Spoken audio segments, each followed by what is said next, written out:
Assalamualaikum warahmatullahi wabarakatuh. Saya Arpelia Ariska akan mempresentasikan suatu teori yang berjudul kebijakan pemerintah terhadap eksternalitas. Sebelum masuk, saya akan membahas pokok-pokok pembahasan. Yang pertama, apa itu pengertian eksternalitas? Yang kedua, faktor apa saja yang terjadi akibat alokasi sumber daya dalam eksternalitas yang tidak terpenuhi?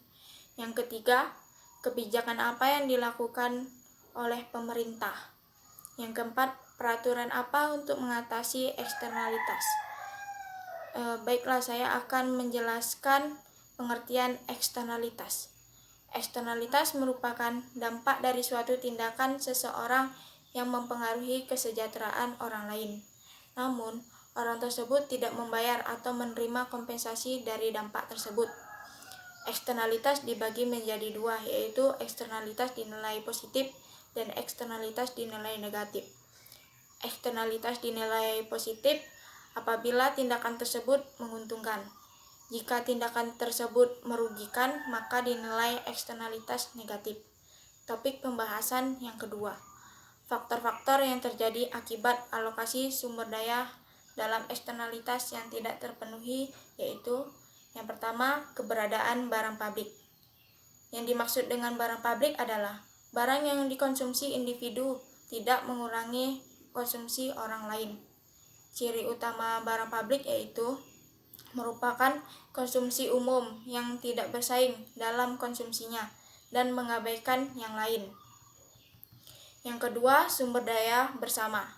Sumber daya bersama tidak jauh berbeda dengan barang pabrik, hanya saja memiliki sifat bersaing sehingga mengurangi peluang bagi orang lain. Yang ketiga, ketidaksempurnaan pasar. Ketidaksempurnaan pasar misalnya pada praktek monopoli pasar.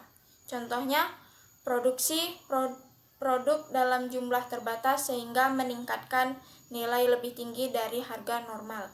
Yang keempat, kegagalan pemerintah. Kegagalan pemerintah banyak terjadi karena tarikan kepentingan pemerintah atau kelompok tertentu yang tidak efisiensi demi mencari keuntungan. Topik pembahasan yang ketiga, kebijakan yang dapat dilakukan oleh pemerintah ada 4. Yang pertama, menetapkan baku lingkungan atau environmental standard. Yang kedua, memberlakukan pajak polusi atau pollution taxes. Yang ketiga, memberikan izin berpolusi yang dapat diperjualbelikan atau tradable emission permits.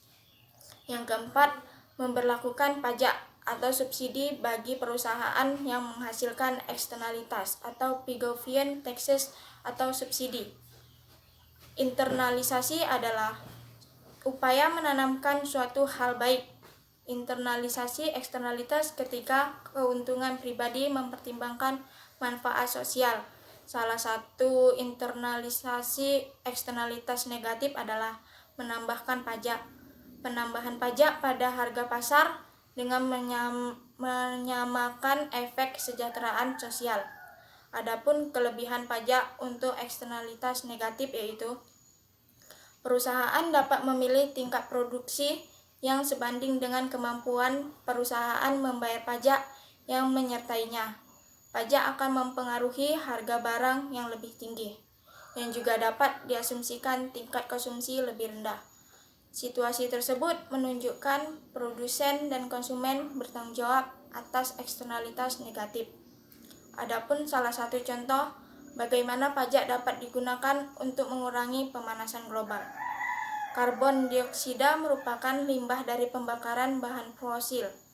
Pemanasan global yang dihasilkan menyebabkan penurunan aktivitas pertanian, peningkatan banjir dan permukaan air laut yang meningkat, dan kerusakan lainnya. Harga pajak disesuaikan dengan permintaan bahan bakar untuk mendorong kegiatan konservasi. Topik pembahasan yang keempat, peraturan untuk mengatasi eksternalitas.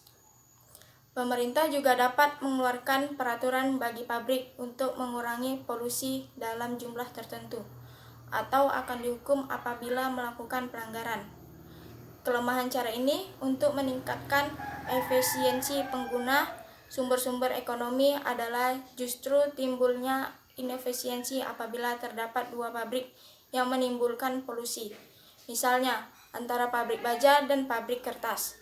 Jika pemerintah mewajibkan masing-masing pabrik untuk mengurangi polusi pada tingkat tertentu, jika setiap pabrik diwajibkan untuk mengurangi polusinya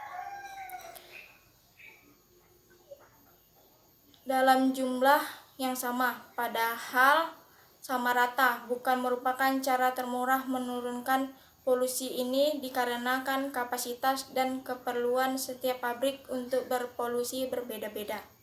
Mungkin pabrik kertas mampu menurunkan polusi karena biaya penurunan polusinya lebih murah. Namun, bagi pabrik baja, penurunan polusi akan membutuhkan biaya lebih mahal sehingga akan menanggung jalannya proses produksi, yang berarti malah akan timbul adanya inefisiensi produksi. Jadi, peraturan pemerintah yang menetapkan jumlah polusi yang diperkenankan dalam jumlah yang sama untuk semua pabrik akan menyebabkan ada pabrik yang tidak optimal, karena adanya perbedaan struktur dan biaya, tingkat polusi yang ditimbulkan, dan juga struktur keuntungan antara pabrik yang satu dengan pabrik yang lainnya, maka jumlah polusi yang diperkenankan juga harus berbeda-beda antara pabrik-pabrik tersebut. Adapun kesimpulan dari topik pembahasan, seandainya mereka dapat melakukan tawar-menawar secara bebas atau tanpa biaya, mereka akan dapat mencapai kesepakatan bersama dan melaksanakannya bersama-sama pula, sehingga tercapai suatu alokasi yang efisien. Namun, dalam prakteknya, banyak kendala yang tidak memungkinkan berlangsungnya tawar-menawar itu. Salah satu diantaranya adalah terlalu banyak pihak yang berkepentingan. Kalau orang tidak dapat menyelesaikan sendiri masalah eksternalitas yang mereka hadapi, maka pemerintah perlu turun tangan. Namun, adanya eksternalitas itu tidaklah menjadi alasan untuk sepenuhnya mencampakkan kekuatan pasar. Pemerintah dapat mengatasi persoalan eksternalitas itu tanpa meninggalkan pasar, yakni dengan secara langsung mewajibkan para pembuat keputusan, produsen atau konsumen, menanggung segenap jiwa atau akibat yang ditimbulkan oleh pemerintah atau tindakan mereka. Sekian dari presentasi saya. Apabila ada kata-kata saya yang salah, mohon maaf yang sebesar-besarnya. Terima kasih. Wassalamualaikum warahmatullahi wabarakatuh.